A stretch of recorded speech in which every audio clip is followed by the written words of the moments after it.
you have to be like water. Learn to be like water. Adaptable, fit into any vessel, have a sense of calm, have a sense of patience. But ambition is extremely important. And I don't just say this to girls, I say this to boys and girls. Just everyone who wants to be able to have a purpose in life, have an ambition, have the guts to find your glory. It's extremely important to have guts, to have conviction, to be able to say that, this is what I want and I want to achieve it. I learned it from the very, very strong people in my family that I looked up to, that showed me that it doesn't matter what your circumstances are, it matters how large your dreams are. And I have really large dreams. There's something about knowledge.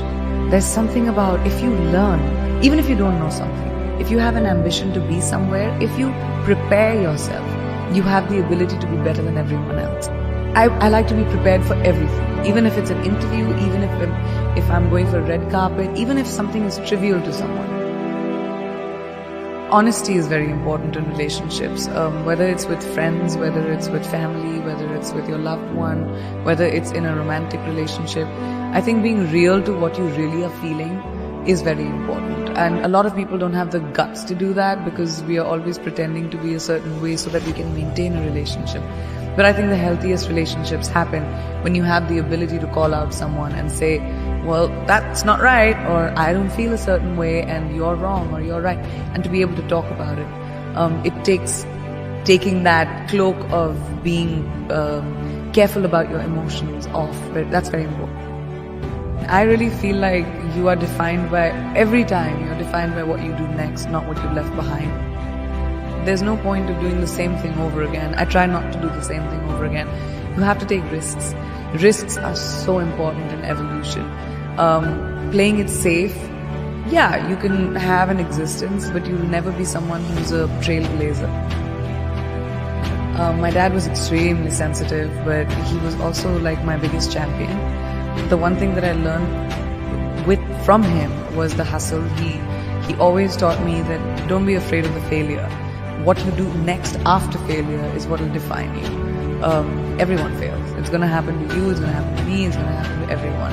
Instead of sitting on your hands and saying, I can't do it again, find the courage inside of you and saying, what can I do differently? How do you look back into your mistake and say, alright, that was a mistake, great, not doing that again. That's something I really learned from my dad.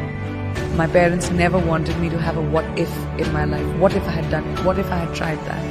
So they always supported me. They said, no matter what you do, whatever mistake you make, have the confidence to come and tell us. Because, even if you kill someone, my dad, I remember him telling me this, even if you kill someone, come and tell me, I'll help you find the body.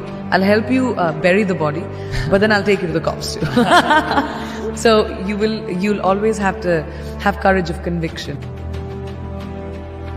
We spend our entire lives trying to figure out who we really are, and then we change.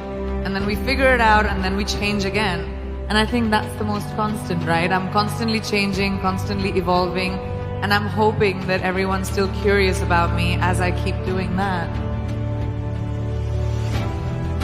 I've had so many times whenever I'm doing interviews, people always ask me that, oh, you're doing a movie with, a female co-actor. Did you guys get along? Were there catfights?